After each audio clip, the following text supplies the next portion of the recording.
선물하고 옵션이 현물 시장에 미치는 영향을 설명을 드렸어요. 단순하게 생각하면은 선물은 계약인데 이 계약을 써놓고서 반대편에 해징하는 사람들은 이 포지션을 없애기 위해서 실제 주식시장, 실제 원자재 시장 그런 데 들어가서 실물 거래를 하기 때문에 이게 연결이 된다. 그 연결은 누가 연결되게 만든다면 차익 거래하는 사람들이 연결을 만든다. 왜냐하면 선물이 너무 위로 올라가면 매도하고 현물을 매수해서 가지고 있다가 만기에 팔고 이런 일을 계속 돌리니까 기본적으로 선물 가격이 굉장히 이론 가격에 유사하게 움직인다. 그래서 나머지 사람들은 그냥 이 가격이 잘못됐어 라고 생각하지 않고 매매를 하는 거죠. 그리고 가격이 조금씩 변동돼서 그 차익 부분들은 발생하는데 방향성 매매하는 사람의 입장에서는 그게 큰 부분이 아니다.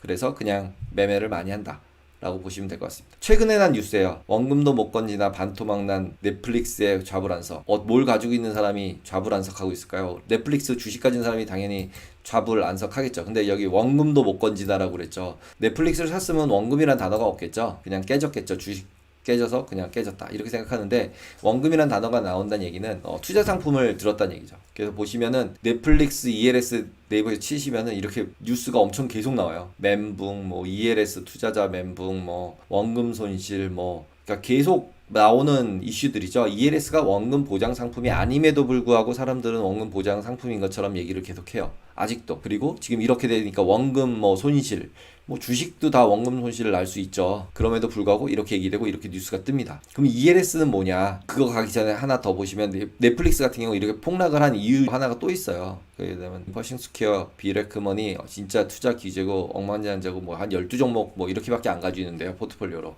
집중 투자를 하는 거죠. 그렇게 했는데 결국 3개월 만에 손절했어요. 그래서 1월 달에 310만 주 11억 불, 한 1조 2, 3천억 되는 거 샀다가 뉴스에 따르면 4,950억, 한 5천억 정도 손해보고 로스컷을 했어요. 그래서 이렇게 유명하고 귀재고 이런 억만장자도 실제로 로스컷을 3개월 만에 하는구나 라고 주식하시는 분들은 생각하시면 돼요. 그리고 선물, 옵션 트레이딩 하시는 분들은 손절 굉장히 중요하다 라고 보시면 됩니다. 그래서 이런 매도 물량이 나오니까 더 빠졌겠죠. 이게 넷플릭스 차트예요. 그러면은 현물 시장에 영향을 줬을까? 그것도 우리나라 시장에서 거래되는 ELS가 진짜 미국 시장에 영향을 줬을까? 이거에 대해서 한번 이제 생각을 해보려고 하는 거예요. 그럼 보시면은 ELS를 이런 식의 매매를 했다라고 하시면은 지금 실제로 이 앞부분 같은 경우도 적게 빠진 게 아니에요. 여기서부터 여기까지 40% 빠졌어요. 40% 빠졌어도 낙힌 레벨이라는 것이 있는데 그 레벨을 50%였기 때문에 대부분 찍지 않았어요. 찍지 않고 올라가면은 다 원리금 다 상환 받아요. 이자도 받고. 그러니까 여기서도 손해 한 번도 안 난 거죠. 다 손해가 안 났겠죠. 여기서도 거의. 여기서부터 여기까지가 한 14% 되거든요. 그러니까 50%만 안 찍으면 원금 보장 되니까. 50%만 안 빠지면. 그러니까 이제 막 사람들이 원금 보장인 것처럼 상품을 드는 거죠. 근데 문제는 여기에서 이렇게 쭉 올라가는데도 계속 판매가 됐어요. 뉴스에 보면은 최근 1년 동안 판매된 물량이 1146억이래요. 그러면은 여기 뒤에 쪽 1년 동안 판매된 거 여기죠. 여기엔 판매된 게 한 1000억 정도 되는데 여기서 한 사람들은 6개월 있다가 올랐으니까 상한이 됐을 텐데 여기서부터 6개월 전에 했던 사람들 현재부터 그러면 작년 한 12월 요때 한 사람들 그리고 9월달 요때 한 사람들은 상한이 안 됐겠죠. 그리고 이때 든 사람들 중에도 상한이 안 된 사람들이 있어요. 10% 이상 빠져서 이때 든 것보다 그럼 한 여기 정도 한 425불 정도 밑으로 빠진 6개월 이전 사람들도 상한을 못 받았을 거예요. 근데 빠져버렸어요. 지금 여기서부터 여기까지가 얼마 빠진 건가 하면 68.7% 빠졌어요. 고점에서 저가까지. 나스닥 지수에 거의 탑10에 들어있었던 넷플릭스가 68%가 빠져요. 코스닥 주식도 아니고 어마무시하죠. 그리고 보통 거래량이 200에서 400만 주였어요. 근데 아까 제가 말씀드릴 때 1000억이라고 말씀드렸죠. 1100억 정도가 우리나라가 팔렸다고 말씀드렸잖아요. 근데 실제로 ELS 해지하다가 저렇게 빠지면 액면 금액의 한 10배 에서 20배까지도 살 경우도 생겨요. 보통 그래서 리스크 관리에서 10배 이상 사지지 않게끔 모델을 바꾸거든요. 그러다 보니까 결국 빠질 때 그 물량들이 더 나올 수도 있는 거예요. 초기에는 어떻게 되냐면 매수를 계속 더 해요. ELS 해지하는 사람들이 매수 더 해요. 다가 어느 레벨을 넘어가면 그냥 다 팔아버려야 돼요. 그런 현상들이 일어나서 이 부분 보시면은 거래량들이 엄청나게 늘어나요. 여기하고 여기가 비레크만이 산 부분이에요. 비레크만이 여기 샀다가 폭락했네 여기서 샀어요. 샀다가 여기서 로스컷하고 나온 거예요. 그러니까 구독 경제가 아니네 라고 확정을 짓고 이제 나오는 거죠. 그래서 보시면 20, 21, 22일 날은 엄청나게 많은 거래량이 터졌죠. 1억 3천만 주예요. 1억 3,300만 주. 21일은 5,300만 주. 3,700만 주. 교통 때 얼마라고 그랬죠? 200만 주, 400만 주. 이게 지금 한 300불 정도라고 가정하면 여기 위에서 한 500불이었으니까 500불이라고 치면 한 60만 원 정도 되잖아요. 그런 거 200만 주니까 1조 2천억 정도 거래가 되는 거죠. 하루에. 그러면은 거기서 실질적으로 이런 시기에 폭락을 하게 되면 우리나라가 시장을 움직일 수도 있죠. 왜? ELS 때문에. 1조 원 사다 팔았다 해야 되는 경우가 생길 수도 있으니까 최악의 경우 가정으로 봤을 때. 그래서 실질적으로 이런 날들 많이 빠진 날 거래량이 다 막 이때하고 비교도 안 되게 증가하죠. 그러니까 밀릴 수밖에 없는 거죠.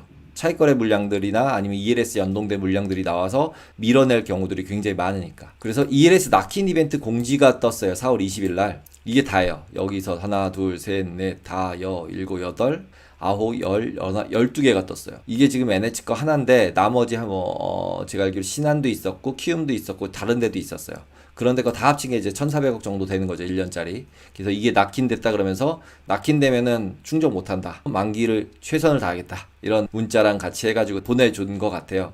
이거를 해지하는 사람들 많이 터졌을 거고 그 다음에 실제로 투자하는 사람도 많이 터졌죠. 지금 보시면은 변동률 66% 빠져 있어요. 깨져 있어요. 지금 아까 앞에서 봤던 ELS 중에 하나예요. 21272번 NH증권 거. 그 손익 구조가 이렇게 생겼어요. 그래서 이 손익 구조를 이제 아시는 분은 아시지만 또 혹시 모르시는 분을 위해서 설명을 드리면 이렇게 그림을 그려놓는 것 자체가 사람을 오도하는 경향이 있어요.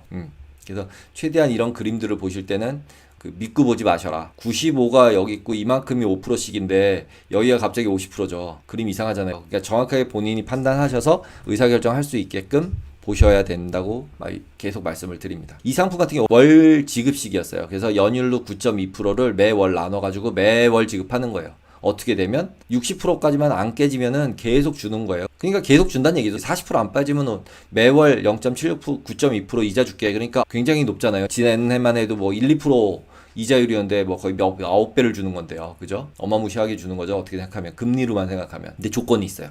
만기 때. 그리고 1차 상환, 2차 상환, 3, 4차 상환, 5차 만기 상환 조건들이 있어요. 이 조건이 만족이 되면은 이렇게 주던 걸 멈추고 원금 다 주고 끝나겠다는 뜻이에요. 그게 뭐였냐면 5%만 안 빠지면 6개월 뒤에 5% 안 빠지면 매월 6번 주고 끝낼게. 그 다음에 이때 근데 95% 빠졌어요. 여기쯤 왔어요. 뭐 7% 빠졌어요. 그러면은 93이니까 여기 사이에 있잖아요. 그러면 여기 사이쯤에 있잖아요. 첫 번째 안 됐으니까 다음번에 볼게. 그래서 1년 뒤에 다시 봐요. 1년이 지나서 봤더니 10%보다 안 빠졌어요. 하면은 실제로 조기 상환이 돼서 없어지는 거고 1년째 없어지는 거고 그리고 밑으로 가면 다시 그 다음번에 다시 보시죠. 이제 15% 안 빠지면은 상환 드릴게요. 그래서 한 칸씩 내려가서 80인 거예요. 그러니까 결국은 3년 동안에 6번 6개월마다 한 번씩 봐가지고 20% 이상 안 빠지면 원리금 다 주고 끝난다라는 상품이죠. 대신에 어떻게 돼 있어요? 빨간색 이렇게 돼 있죠. 만기까지 찍은 적이 없으면 만기에도 원금은 줘요. 그죠? 50을 찍은 적이 없으면 이자 그러면 60 여기 사이 부분만 이자를 못 받고 60 이상이었을 땐 이자를 받았을 테니까 여기 윗부분은 다 이자를 받았겠죠. 근데 문제는 이걸 찍으면 문제예요. 찍으면 어떻게 되냐면 이 빨간색으로 변신을 해요. 그러면 어떻게 돼요? 주식이죠. 그냥 45도짜리 주식이 돼요. 그리고 기초자산이 유로스탁이랑 넷플릭스였는데 유로스탁이 이렇게 빠지진 않죠. 그래도 지수니까. 그래서 지금은 넷플릭스를 가진 상품이 돼 있죠. ELS가 아니에요. 이건 그냥 넷플릭스예요. 넷플릭스를 위에서 내가 매수할 때 가격에 사서 지금까지 홀드해서 지금 66% 깨졌다. 이렇게 생각하시면 되는 거예요. 제가 아까 67% 깨졌다 그랬잖아요. 거의 이 ELS는 고점에서 발행된 ELS인 거죠. 그러면 이건 이제 투자자 입장이에요. 투자자 입장인데 해지하는 사람 입장으로 돌이켜 볼게요.